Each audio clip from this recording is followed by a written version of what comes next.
Mushroom Wonderland.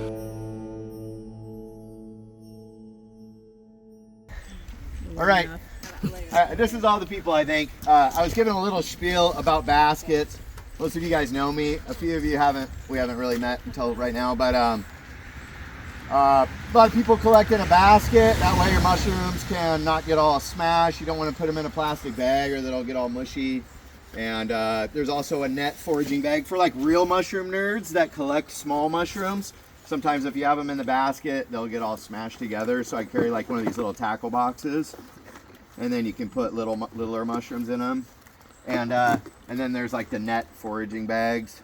So I don't know what any of you are interested in mushrooms for, whether eating them or just think they're fascinating or want to find the magic ones or whatever. Probably, you know, not enough of those. Yeah. Okay. One thing I carry in my backpack is a foraging knife like this. She asked about it a minute ago, and it's like a hook blade, and then it's got a little brush on the other side, which works nice. You can keep your mushrooms clean. You know, you can pluck a mushroom or you can cut it at its base. It doesn't make a difference. You can imagine the body of the fungus is the mycelium, and it lives underground. And then just like an apple tree will produce fruit once a year at the end of the summer, same as most mushrooms. They produce one set of fruit that come up to the surface. So, you know, plucking apples doesn't hurt the apple tree, but a lot of trampling on it would, you know what I mean? So, but people often cut edible mushrooms like chanterelles and lobster mushrooms, just keep dirt out of their basket, which is nice. I also carry like one of these UV flashlights, and it's pretty cool. It makes the mushrooms glow in the dark. And anyways, we'll just go out into the woods. There's no guarantees we're gonna find a lot of like edible mushrooms, but if you're not carrying a basket, I'll carry this, and then if we find some that are edible, then we can divvy them up to whoever really wants them at the end or whatever. There's a couple that are like just coming out that are really good edibles right now. We found a bunch of like winter chanterelles yesterday that are just, they also call them yellow feet, and they're really cute, but they can grow in big numbers. So sometimes you'll find them and then you'll be like, there's more, there's more, there's more. And sometimes you'll get into a patch and it's really fun. You can just be picking for like an hour and load baskets with these things. And they sell them to stores. Central Market in Paulsbo probably has them on the shelf for $20 a pound or whatever, you know. So there might be some chanterelles, but this area gets pretty picked out. And then, so we'll just like talk about mushrooms in general. There's a lot of good habitat back there, and we should be back here in like an hour, hour and a half. I don't know, depending on how much fun we're having. If anybody's really sick of it, you can just leave whenever you want. I carry an app on my phone, it's called Strava. It's for mountain bikes and hikers and whatever, and it tracks my trail wherever I'm going. And then that way, if I ever want to turn around, I can just follow my trail back if I feel unsure about where I am. This is like 700 acres out here. It's pretty easy to get lost if you're on your own. So if you decide to just take off, you're totally on your own, and there's no liability or whatever here. You know? If you get to the main Find the road. service road, you can pretty much find your way back to the road. Yeah, there's a main road that either leads to this parking lot or the one on the other side where you guys went. Yeah. But we'll kind of walk fast to the trail that I want to go to.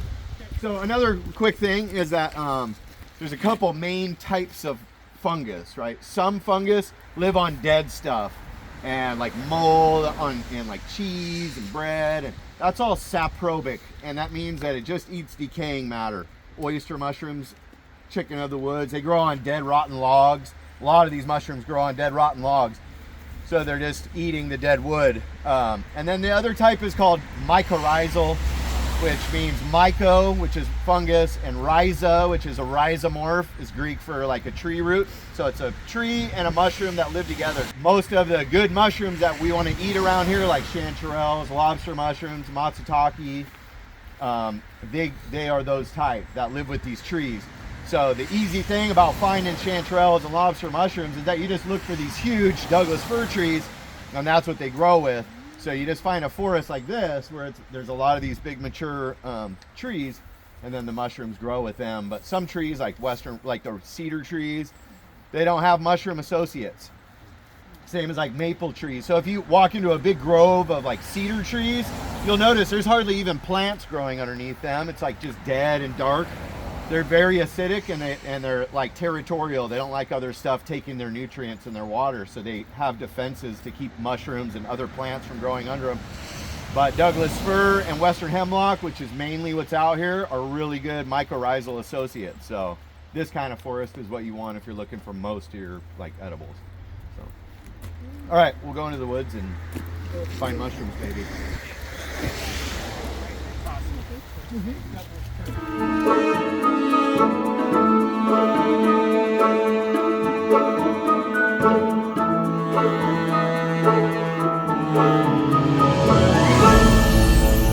Welcome to Mushroom Wonderland.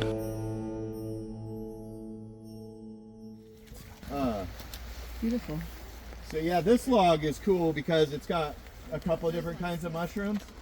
And so if anybody's like heard of medicinal mushrooms, cancer fighting mushrooms, things like that, turkey tail or Trametes versicolor, that's what these are. And they grow on wood, so they're saprobic, right? And they grow in these little shelves. And one way you can tell that it's a turkey tail is that underneath it's got white and it's got pores. And so people like simmer these in tea.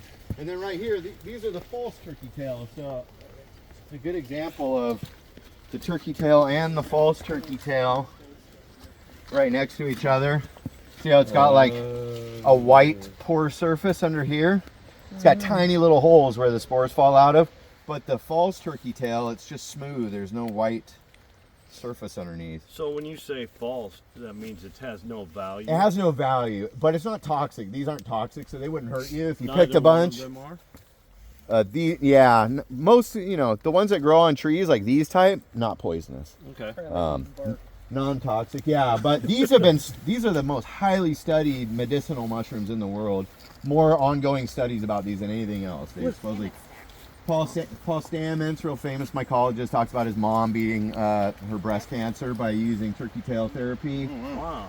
And so we made, you know, we have a friend who got brain cancer, and we picked a bunch and dried them, pressure cooked them, and then ground them up and put them into tea bags with like lemon and gave them to him.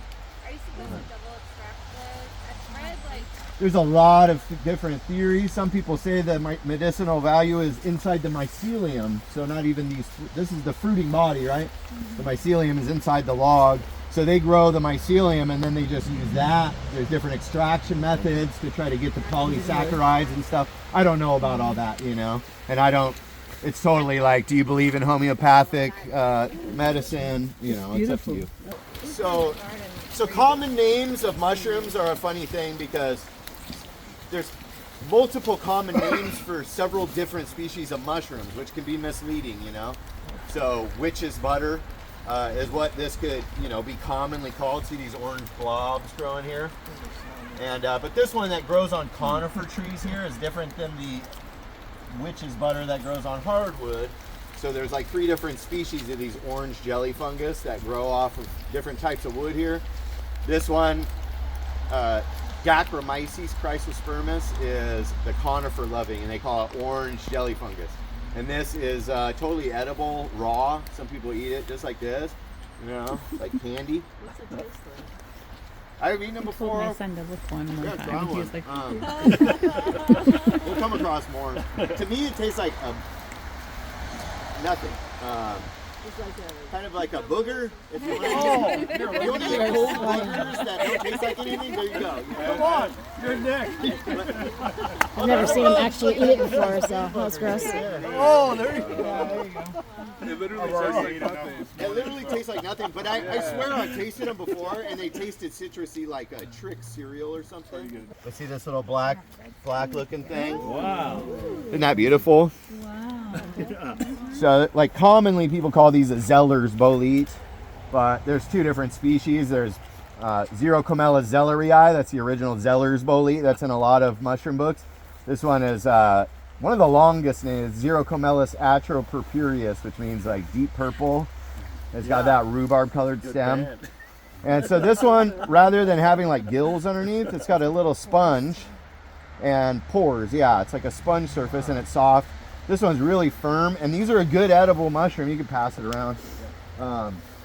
Any mushroom that's gonna be that dark and lumpy on the top, that yellow spongy surface, and then that red stem, they're good for eating. So somebody could throw that in their basket if they feel adventurous. You know, one thing, if you're gonna try out new mushrooms, just eat one at a time. You don't want to cook up a big medley of wild mushrooms, and if you get like gastrointestinal issues, you don't know which one it was, you know. But these are generally really safe. No toxins ever found in these mushrooms. They're a bolete. Most boletes are safe to eat. And these are mycorrhizal, so this big tree right here is, you know, is growing that. Or the mushroom is growing the tree, depending on how you want to look at it. You know what I mean? A huge part of the diet of the wildlife out here, even squirrels, are the wild mushrooms. And you can find mushrooms just sitting on a branch sometimes, and the squirrels will set them up there to air dry, no doubt, and then they stash them for the... Somebody just sent me a video yesterday on Instagram, and they tore the bark off this tree, and it was a squirrel den that was this deep in dried Russa mushrooms that he was saving up for winter. Pretty cool. And we've literally seen a squirrel dragging a huge mushroom across the trail, and then it ran off and left the mushroom. And to us, like that particular mushroom was a really spicy, acrid one that would like burn your mouth if you ate it, but it doesn't seem to bother the squirrel. I don't know. But yeah, this one's been getting eaten on by bugs, but these are totally edible, safe, good one to eat, you know. These ones are really cool. Obviously not edible, you know. Everybody, that's the number one question. Can you eat it? Can you eat it? Like these are considered inedible because they're just... See all these? Little white Oh, things. those are mushrooms? These are mushrooms. Yeah, these are a fungus. And their common name is the candle snuff fungus.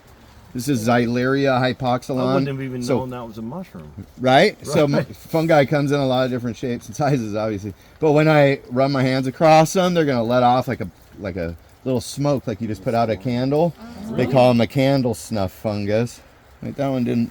Probably wet. There you go. I saw a little. See it there. So that's spores. That's tens and hundreds of thousands of spores just went out in the air. Which fall back to They the fall earth. everywhere, right? It's just crazy how many spores mushrooms produce, because the chances of them landing in the right conditions, perfect everything to actually grow a new colony of fungi is really, really small. So, I mean, they're microscopic, and when you see a little cloud of them, I mean, that's these ones, probably because of the heavy rain, it's already knocked a lot of the spores out. But these saprobic, living on dead stuff, right? They don't need a host. They don't need a tree to grow with. Does it matter the wood? Probably, yeah. I think these like conifer, but these kind of mushrooms are the easiest to cultivate then, because you don't need a full-grown mature tree that it's hooked up with. That's why oyster mushrooms, they grow on wood. Lion's mane grows on wood. All the ones that you buy in the store, they can grow on wood or decomposing matter. They don't need a mature tree. And scientists have tried, and they're still trying to propagate things like cultivate chanterelles by inoculating the roots of mature trees and trying to make them grow. And it's like eludes science, you know what I mean? They just can't figure out how to do it yet. So that's why foraged mushrooms, Jason was talking about how expensive they are in the store, is because people have to go out in the woods and find them. These mushrooms are really cool because they're called a Lactarius. Let me get my little knife out. Very orange. So the genus, so if anybody remembers in high school, like how the taxonomy, works, King Edward came over for group sex. That's one way to remember it, right? Kingdom, kingdom, phylum, class, family, order, species, genus, species, whatever. But so the genus of these is Lactarius, and then the species would be what type in that group, right, of Lactarius. But what's cool about a Lactarius, commonly they call these milk caps, because when you cut it, and that also the name of the genus, Lactarius, because of lactation. So when I cut the stems the gills on this, you'll see this white milk start to come out of them. See that? Yeah. And so a lot of these are edible, but not super desired. There's one that gets all like green spots on it, and that one's actually decent edible. And there's also a close relative of this called the candy cap that grow this time of year, and we just picked a bunch of them. And when they're fresh, they smell like nothing, just slightly fungal, just like this. This actually looks a lot like a candy cap, but it's not. But the candy caps, when they dry, they smell like really pungent maple syrup. And people make confections. We made some sugar cookies, and instead of putting like vanilla in there, we just ground up the candy caps and put them in. It was pretty good, you know. They taste like maple syrup, but whatever you're picking them with, like I've had gloves that I actually threw away because they smell like they were dipped in maple syrup, you know. And then the backpack started to smell like it, and then the car, you know, it started smelling like old pancakes or something, and I'm like, you know. She's like, yuck, I hate that smell now. But Lacarius are kind of cool that they will milk like that. You know? So certain mushrooms are can be used to dye fabrics, mainly protein fabric like wool and silk. Something about them, the fungal pigments will attach to that kind of fabric. So this one right here, I believe this is a Cortinaria smithii. So it looks kind of plain like a little brown mushroom, but when you flip it over, it's like bright red, right? Ron Burgundy. This is like, so there's several mushrooms that you can get dye out of for different pigments, and some are more common than others. These are like the gold mine for dyers. Yeah, really red. I see another one right here, and I found quite a, this has been a great year for them. So you'd put these in a pot of water, buy a spool of like wool, and throw it in the water, and let it just boil for like an hour, and then pull it out, and it will, this color will go into the dye, right? So it makes red. And then you can knit a cap, like we were talking about, and then your cap is like mushroom dyed, you know what I mean? Which is pretty cool. So these ones, I just collect them, and then I... Seahawks colors? You could, you know, I don't know. There's crazy mushrooms out there that make different colors. It might be hard to find Yeah, you got a root for the Cardinals, the green. man. I don't know which one makes, well, I don't know. Dyer's It would be close, but it would be like a really hippie version probably, because they're kind of like earth tones. You know? But I'll collect these ones, and then I just dry them and just keep throwing them into a bag, so that one day I want to make a video about dyeing fabric and stuff. And then we'll just get out all the bags of dyer mushrooms and then dye a bunch of different fabrics and stuff. I did a workshop a couple summers ago. It was really, really cool. This lady like travels the world, and it's very much like witchcraft. There's all these cauldrons of different mushroom potion and, you know, wool and silk, and they're just stirring these cauldrons, and the ladies are kind of witchy. It's kind of weird, man. I liked it. Yeah. They have these white gills. They call it a brittle gill. They snap like chalk. See, if I break the stem, it just snaps. Most mushrooms will bend and get stringy and stuff, but these always snap. It's kind of their structure, their cell structure is kind of like a styrofoam, you know, or like a million little balls, and so it just snaps off. And so this is in the genus Russa. A shrimp mushroom, or the shrimp Russa, is a pretty popular edible that grows out here. We probably will find some of those today. But it's a big genus. There's like 200 species that are named. There's probably more than that here in the Northwest. But one thing about the genus brittle gill or Russa, the ones that snap like that, is to tell if it's edible or not. And this does not work with every genus. It wouldn't work with Amonita. So you could take a small nibble off the edge of the cap, which you can do with any mushroom. You can nibble them, but if this one is really spicy, then you would know you don't want to eat it. It's very acrid. It's very unpleasant. It will let you know right away you probably don't want to eat that. And if they're mild, then they're okay to eat. And so the nibble and spit test is like part of mushrooming, you know? I just take a little bit and then try it on the front of my tongue for like 5 to 10 seconds. And this one, I bet he's great to take to wineries. I think I'm... As he spits it out. Yeah, you always want to spit it out. Don't swallow it. No, you know, you could do this with a death cap, but always spit it out. Yeah. But this one's mild, so I don't have any spiciness.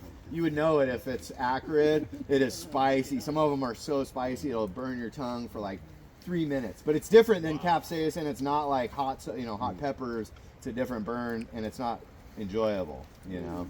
But a lot of them, when you cook them, that burning stuff goes away. But these are generally like safe. There's no deadly Russellas. But the nibble and spit test, if you see these white gills, and it snaps like chalk, and it's mild, you can just cook those up with your omelet, whatever, and you're good to go.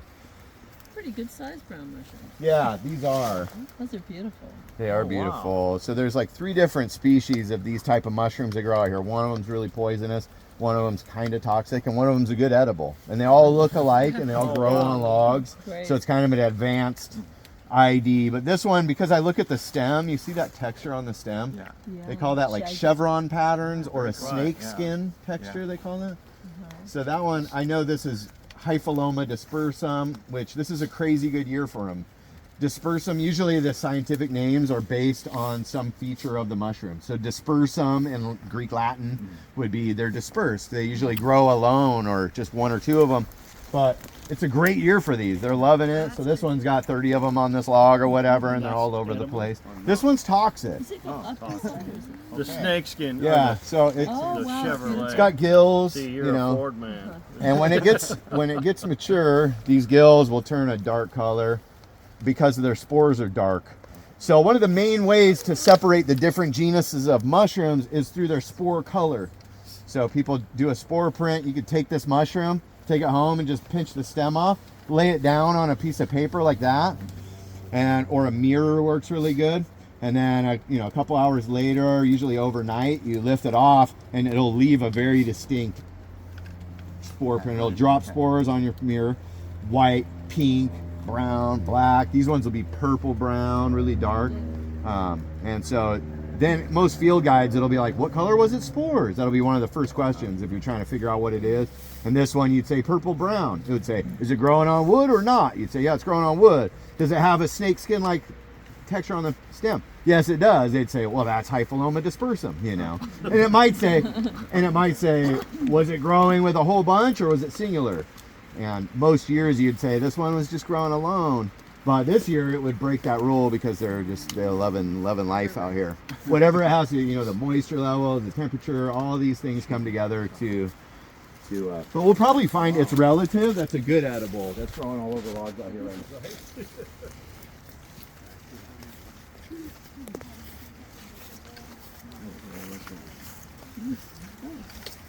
Is this another Russa? It's what? What's that? Honey, is this another Russa? Another Russa, yep. So over 200 of them, redder on different top. colors. Again, what do you do to know if that one is spicy or edible or nibble. not? You have Take a someone eat it. nibble. Take a nibble, and if it's real spicy, eat it? these kind of reddish ones. That's weird. I bet you this one is Ew. spicy. Yeah, that's like The heck? If it is, I want you to try it. I have to. You dirty I dog. have to suffer. You have to suffer. Those I will think die. this one's mild. Oh no, this one. So this is a spicy one. Who's It with is? me? Who wants to try it? I'll try it. All right. This is fun. Everybody should try it. Just so that I know, like, that I'll know in the future. Just so you know, exactly. You should know. And it's totally safe, and it's kind of fun. Just take a tiny little nibble off the edge of the cap or break a little piece Why off. don't you cut a piece for so we're not all We're not all getting COVID. Oh. Come on, it's a mushroom in the woods. all right. Yeah, just chew it on the tip of your tongue for about 10 seconds and then spit it out, and you'll see what I'm talking about. You'll go, oh, okay, Got it. got it. That's fun. Yeah, it is hot. You gotta try it. Yeah, I'll break a little piece. Oh, that's interesting. Yeah, right? Huh. It's Yeah. almost like when you have an allergic reaction to something. But Come like on, times Jeremy. 10. Oh, there it is. It takes a while. Oh, Yeah. it is hot though still. Spicy, Really, yeah. How long is it gonna stay? interesting. Yeah, Really good content. yeah. Sometimes you'll encounter a fairy ring in the woods where it looks like the mushrooms are in a perfect ring, and some folklore suggests that that's where the fairies will dance at night. And if you happen to be walking through the woods and come across this dance, that the music is so enticing that you'll get pulled into it and you'll dance until you die. Or the only way to get out is if a friend were to pull you out. But if you get out of that dance, then all of your friends and family will have aged and died, and you would have stayed the same age. And in Germany, they believe that that's where witches were doing their cauldrons. In Scandinavia, they thought that's where a dragon had landed and blown fire. And so they form these rings of mushrooms in the forest, or in lawns. You'll see them in softball fields and stuff. But the truth is, it's a mycelium that's growing outward and it's fruiting on the outer edge. And then it grows outward and it fruits on the outer edge, creating a ring, But I like the idea of the fairies. And then when we were picking mushrooms the other day and we found this little fairy skeleton with wings, it was pretty Yeah. cool, Could you pick which family was? Because you don't age and them ones perish. I'm saying maybe just pick a. Yeah, you could add that in, You just added that to the story. It's either so. deal with the resentment or pick them. Jeez. That's pretty full grown, And like we were saying, these are in relationship with the trees. And when there's 30 of these growing, imagine the amount of like sugars and carbon that it's pulled from these trees just to create all these huge fruiting bodies. But this one's interesting. It's got this bluish ring where the gills meet it's called a stipe in fungal language, but we call it a stem. But I can see this bluish color. So this one, Russa brevipies variety acrior, which they say this one's acrid, even though so this one, same thing.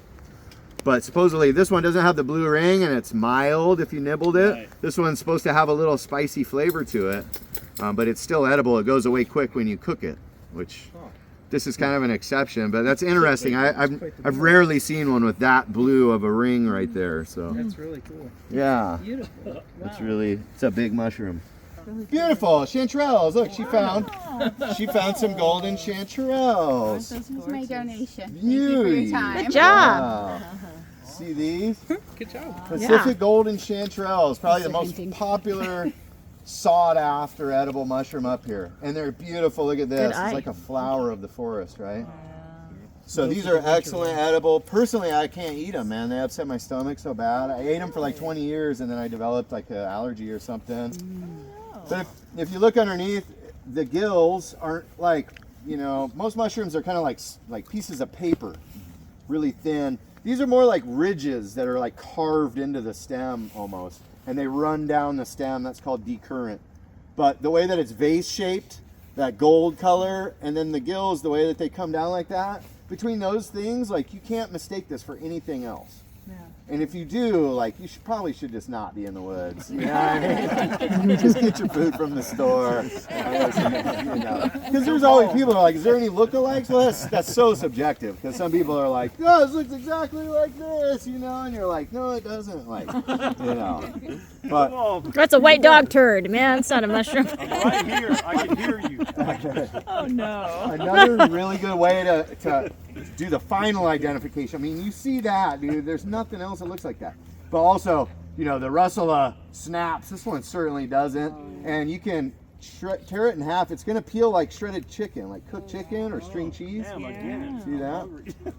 So these are great, and these are young and they're fresh. We're in December, and chanterelles are still growing, so that's good news, man. So if you want to pass that around, just take some good looks. And these are what you're looking for. I mean, if you're in the woods hunting mushroom, and so wherever you find one or two, there's usually more. They grow. She's looking for them. Yeah, where'd she go? She got a good eye. Oh, she's up in here. So yeah, up in here, there's a patch of chanterelles, and they come back every year. They go dormant in the rest of the year, and then they'll come back every fall in the same spot. This one's a coral mushroom, for obvious reasons, right? The genus Romeria. Super easy to ID that, right? That it's a coral mushroom. You guys can scoot up a little. Do we eat that or no? This one, this is a big genus. There's a lot of different coral mushrooms. Some of them are purple, some of them are red, a lot of them are gold and yellow colored. Sometimes you need a microscope to tell the different species. And these are known to cause gastrointestinal distress in a lot of people. So unless you can nail down what exact species it is, definitely eat it with caution. I know a guy lives in Port Orchard. He's a longtime mushroomer, and he was like, I love the gold corals, And I'm like, well, there's a lot of species of gold coral. He's like, Uncle Bob showed me, or whatever. Ooh. And so he picked a bunch, sent me a picture, and I was like, tell me how that goes. And then a few days later, I go, huh, you ate all those Romeria, the coral mushrooms? He goes, yeah. And I was on the toilet for like 2 days straight, man. And I go, I know. Yeah, that's why we get warned, right? That's why you get warning. They're really pretty. There's one that grows in the spring when we look for morel mushrooms. And that one I have eaten, and it was fine, and I had no reaction to it. But again, you could cook and eat a little bit of this, and you might be like, I'm fine, and then cook more, you know what I mean, if you really want to. But it's not generally a mushroom that you want to mess with when there's other good ones out here, you know what I mean. These are like some of the best edible mushrooms. So these are called hedgehog mushrooms. And, some mushrooms have gills underneath. Some have that sponge underneath. These ones have little teeth. It's called a tooth gill, and that's what kind of looks like a hedgehog. These are hands down my favorite wild edible mushroom, but these are just so little. But I'll pass it around. These will get, about 2 inches around sometimes. Okay. There's a couple species. There's ones that are called Hydenum washingtoniensis. that are like native to here. Then there's some that are called Hydnum umbilicatum, so like a belly button, because they're called belly button hedgehogs. They have a little funnel type hole in them. But look at it underneath, you can see the teeth, and pass that down. Instead of gills or a sponge, you see the teeth on it.